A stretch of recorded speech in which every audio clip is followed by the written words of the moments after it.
உலகின் நம்பர் 1 சதுரங்க வீரர் குகேஷுக்கு பென்ஸ் கார் வழங்கிய Velammal nexus. Your dream vacation to Hong Kong starts from rupees 74,999 only with GT Holidays. இது விடலைன்னா என் கை தோல்வி என்னாண்ட இருக்கணும். ஆமா, நான் இதுல சம்பாதிச்சு தானே அவங்கள பெரிய ஆள் ஆக்குனேன்.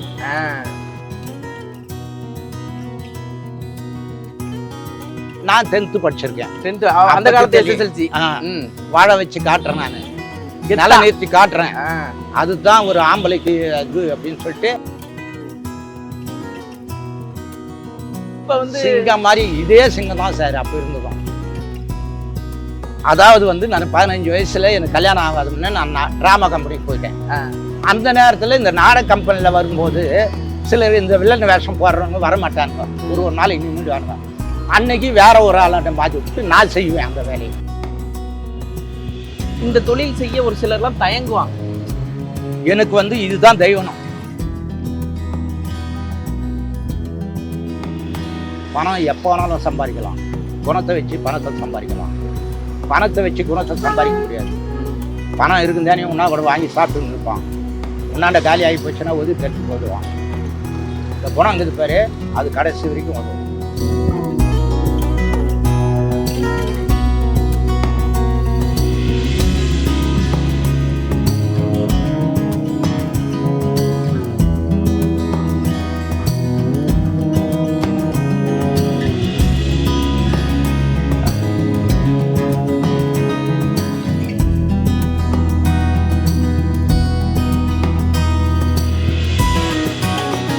ஐயா வணக்கம். வணக்கங்க.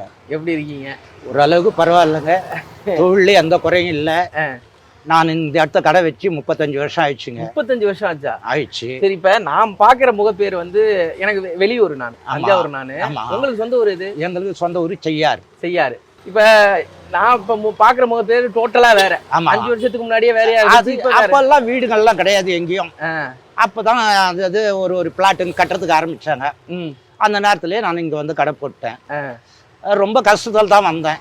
எதனால வந்தீங்க ஊரை விட்டு? அதாவது ஊர்ல வந்து பழைக்கிறதுக்கு வழி இல்லை, விவசாயம் இல்லை. அதனால சரி நம்ம கைத்தொழில் இருக்குது. எனக்கு மாமியார் வீடு வந்து சைதாப்பேட்டை. அதனால நான் பொண்ணு கட்டினதுனால அவங்க வீட்டுக்கு வந்துட்டேன். அங்க வந்து ஒரு மாசம் இருந்தேன். சரி நம்ம கைத்தொழில் கையில் இருக்கும்போது நம்ம மாமியார் வீட்டு எதுக்கு இருக்கணும் அப்படின்னு சொல்லிட்டு நான் தனிமையில வந்துட்டேன். எனக்கு வந்து 2 பொண்ணு ஒரு பிள்ளை ஒரு பையன். இவங்களை படிக்க வைக்கிறதுக்காக இங்கே கூட்டின்னு வந்துட்டேன். இங்கே படிக்க வச்சேன். பெரிய பொண்ணும் பிஇ முடிச்சா, அவளை வந்து கட்டி கொடுத்துட்டேன். ஓகே. சின்னவங்க பிஇ முடிச்சா, அவளை ஒரு இன்ஜினியர் உருவாக்கிட்டீங்க. உண்டு. பையன் வந்து சிவில் இன்ஜினியர். ஒரே பையன் சிவில் இன்ஜினியர். அவன் திருவள்ளூர்ல ஜான் போஸ் கல்லூரில தான் முடிச்சான். அவனுக்கு வேலை கிடைச்சிச்சு. நிவேதா கன்ஸ்ட்ரக்ஷன்ல வேலை பார்க்கறான்.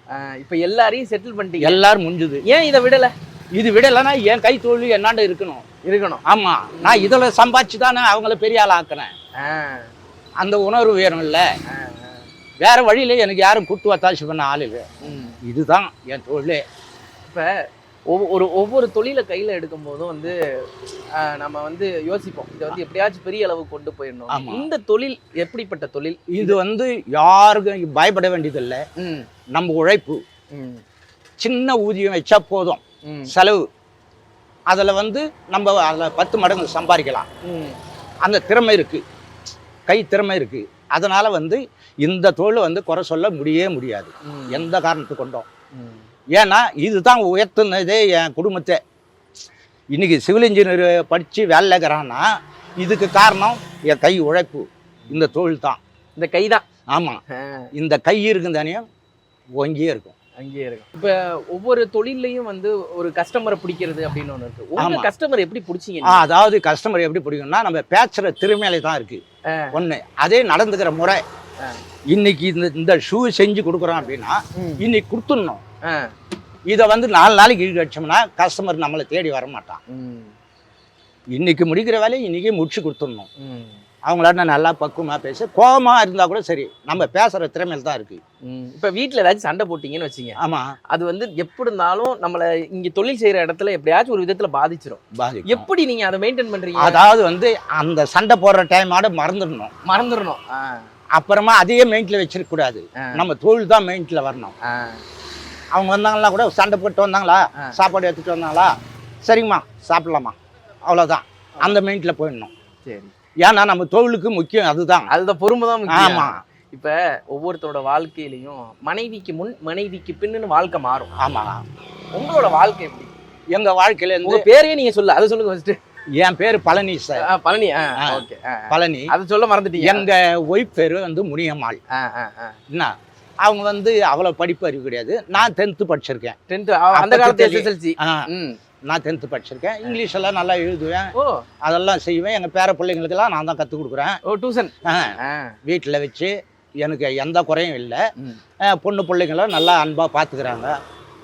எந்த குறையும் கிடையாது. இந்த கை உழைப்பு தான் எனக்கு. இப்போ அதான் கேட்டல நான். மனைவி எந்த அளவுக்கு உங்களுக்கு ஒரு உறுதுணையாக இருக்கு? அவங்க வந்து எனக்கு எல்லாத்துக்குமே சப்போர்ட் பண்ணுவாங்க சார். இப்போ கூட நான் பாரிஸ் போகணுன்னு தான் ஆரம்பிக்கிறேன். நீங்கள் போயிட்டு வாங்க, நான் வந்து கடையை பார்த்துக்கிறேன். அவங்களும் செய்வாங்க இந்த வேலை.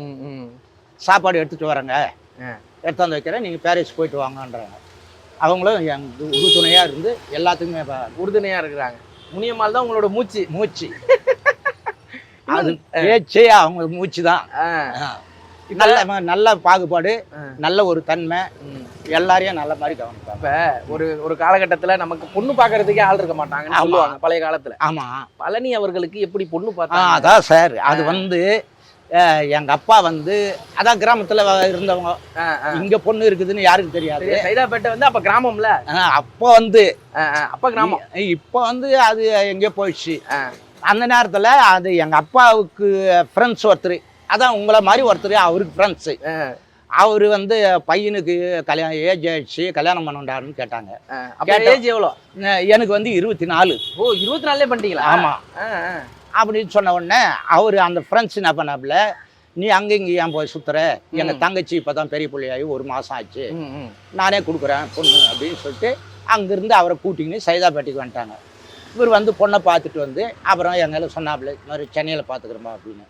அப்புறம் என்னென்னா சொன்னாங்க, சென்னையில் இருக்கிற பொண்ணு வந்து இங்கே வாழ மாட்டா அப்படின்னு பல விதமாக பேசுனாங்க. வாழ வச்சு காட்டுறேன், நான் நல்லா நிறுத்தி காட்டுறேன், அதுதான் ஒரு ஆம்பளைக்கு அது அப்படின்னு சொல்லிட்டு அவங்களால சவால் கொடுத்து கட்டின்னு வந்துட்டேன்.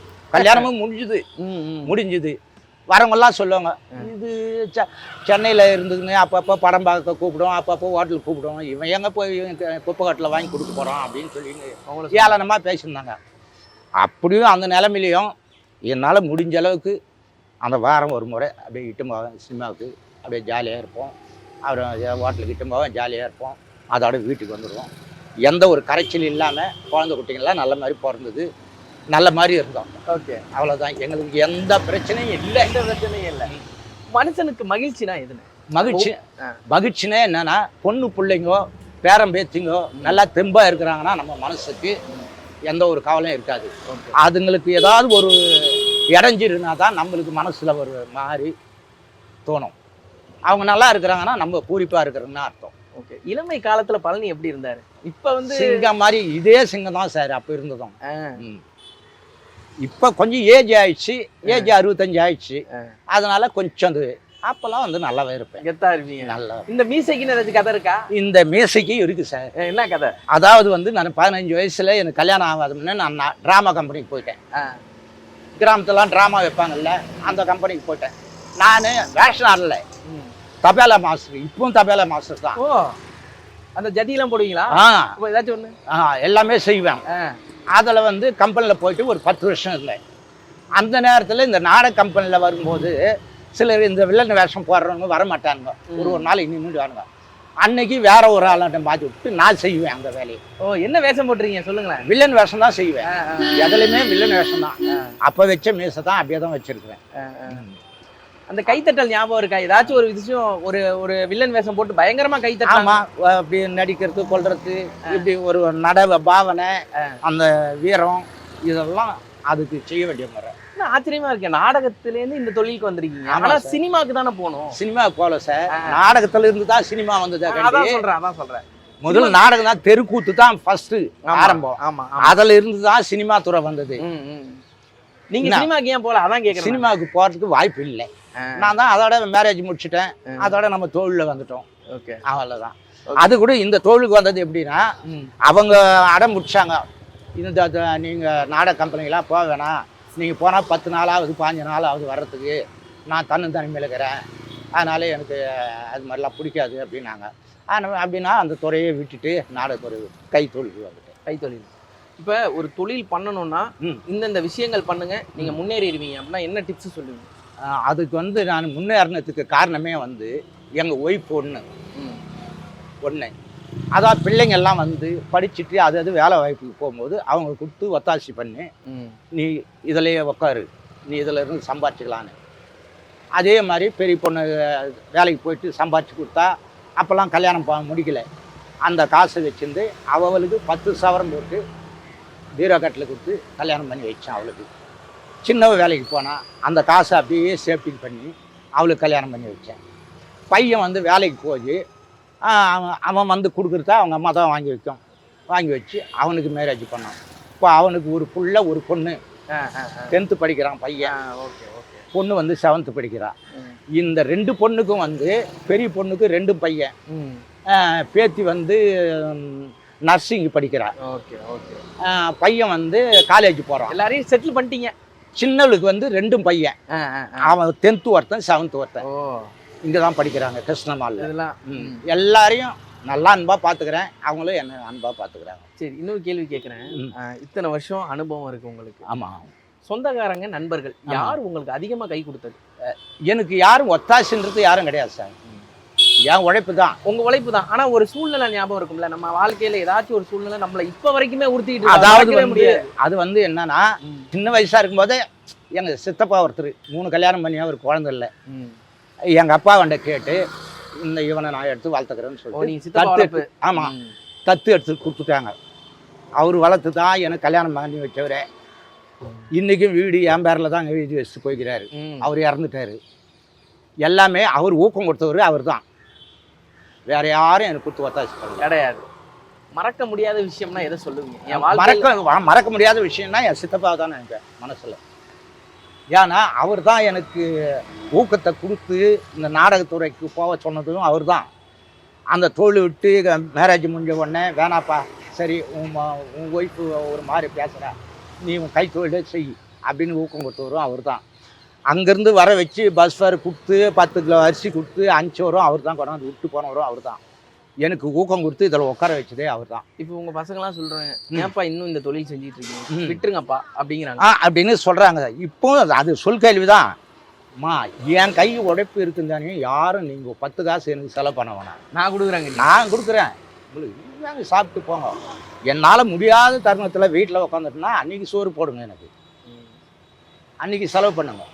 இது தானே எனக்கு வந்து உங்கள் கஷ்டம் வேணாம், நீங்கள் நல்ல மாதிரி இருந்தால் அது போதும், உங்கள் பிள்ளை குட்டிக்கு நல்லா இருக்குதா அது போதும், என் உழைப்பு நல்லா இருக்குது, என் உடம்பும் நல்லா இருக்குது. இன்ன வரைக்கும் இந்த வயசில் 65 வயசு வரைக்கும் ஒரு இன்ஜெக்ஷன் போடாத ஆளு நான் ஒண்டி தான். என் உடம்புல இன்ஜெக்ஷனே போட்டது கிடையாது. பழனினா வேலை கெத்தா செய்வாப்புல, அது கெத்து தான். அதனால் வந்து நம்மளுக்கு வந்து எந்த இடைஞ்சலும் கிடையாது, எந்த இடைஞ்சலும் கிடையாது, நம்மளுக்கு தொழிலையும் பாதிப்பு கிடையாது. இதுக்கு வாடகை ஏதாச்சும் கொடுக்குறீங்க? வாடகைலாம் எதுவும் இல்லை, எதுவும் கிடையாது. சரி, இப்போ இன்னொரு விஷயம், ஒரு மனுஷனோட வாழ்க்கையில் மனுஷங்க முக்கியமா பணம் முக்கியமா? ஆனால் இப்போத்தி காலத்துக்கு வந்து பணம் முக்கியன்றாங்க, எனக்கு மனுஷன்தான் முக்கியன்றேன். ஏன்னா இன்னைக்கு நான் ஒன்று செஞ்சேன் அப்படின்னா அந்த இதை வச்சு அவங்க மனசில் வந்துக்கினே இருக்கும். நேற்று அவர் செஞ்சார், அவருக்கு செய்யணும் அப்படின்னு அவங்களுக்கு எண்ணங்கள் வரும். பணம் வந்து இன்றைக்கி கொடுப்போம் செலவு பண்ணிட்டு போயிடுவோம், நாளைக்கு இன்னைக்கு கொடுப்பேன் நான் செலவு பண்ணிட்டு போயிடுவேன்.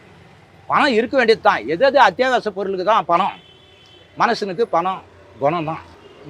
ஒரு சிலர்லாம் பணத்துக்கு பின்னாடியே ஓடுறாங்களே, அதெல்லாம் நம்மளுக்கு பிடிக்காது. அது மாதிரி இருந்ததுன்னா நான் கோட்டீஸ்வரனாக இருந்திருப்பேன், என்ன வேணாலும் பண்ணியிருக்கலாம், என்ன வேணாலும் செஞ்சுருக்கலாம். வந்த நேரத்துக்கு இங்கேயே எத்தனையோ வீடு வாங்கியிருக்கலாம். 5000 ரூபா 10,000 ரூபாய்க்கெலாம் வந்தது வீடு, நான் வாங்கலையே. பிள்ளைங்களை படிக்க வைக்கணும், அதுங்க ஒரு வேலைக்கு போகணும். சரி, இந்த கேள்வி கேட்க நீங்கள் 10வது வரைக்கும் தான் படிச்சிருக்கீங்க. ஆமாம். படிப்பு அப்படிங்கிற விஷயம் எந்த அளவுக்கு முக்கியம் நினைக்கிறேன், அது எது வரைக்கும் ஒருத்தரை கொண்டு போகணும்னு நினைக்கிறேன்? படிப்பறிவு எங்கே இருந்தாலும் எங்கே வேணாலும் போகலாம், எது வேணாலும் சாதிக்கலாம். படிப்பறிவு இல்லாமல் எதையும் பண்ண முடியாது. படிக்காதவன் கூட வேலைக்கு போகலாம், அவன் நுண்ணறிவில் தான் போகலாம், இந்த பகுத்தறிவில் போக முடியாது. அதுதான் படிப்பின் முக்கியம். இந்த தொழில் என்ன கற்றுக் கொடுச்சிங்க உங்களுக்கு? இந்த தொழில் உங்களுக்கு என்ன கற்றுக் கொடுத்துச்சு? இதுவா எனக்கு கற்றுக் கொடுத்தது இதில் எவ்வளோ பல விஷயங்கள் இருக்குது. ஏதாச்சும் ஒன்று சொல்லலாமா? அதாவது இது கற்றுக் கொடுத்ததுன்னா இது எனக்கு கைத்தொழிலாக மாறினது நானாக ஏன்னா, மாற்றிக்கினேன். இந்த தொழில் செய்ய ஒரு சிலர்லாம் தயங்குவாங்க. எனக்கு வந்து இதுதான் தெய்வனம். இதை வச்சு தான் நான் எல்லா குடும்பத்தையும் காப்பாற்றுறேன், மற்றவங்களுக்கு கொடுத்தும் உதவுறேன். இதுதான் எனக்கு தெய்வம் மாதிரி. நீ 10,000 ரூபா கொண்டாந்து கொடுத்தா கூட நான் தெய்வம் நான் மதிக்க மாட்டேன். எனக்கு கைத்தொழில் தான். செருப்பை அவங்க கைட்டி விட்டா கூட நம்ம காலில் இருந்து எடுத்து தைச்சா தான் நம்மளுக்கு அதுதான் தெய்வம். வேறு எதுவும் கிடையாது. பணம் எப்போ வேணாலும் சம்பாதிக்கலாம். குணத்தை வச்சு பணத்தை சம்பாதிக்கலாம். பணத்தை வச்சு குணத்தை சம்பாதிக்க முடியாது. பணம் இருக்குந்தானே உன்னா கூட வாங்கி சாப்பிட்டுன்னு இருப்பான். உன்னாண்ட காலி ஆகி போச்சுன்னா ஒதுக்கி தட்டு போயிடுவான். இந்த குணங்கிறது பேர் அது கடைசி வரைக்கும் உதவும். கண்டிப்பாக.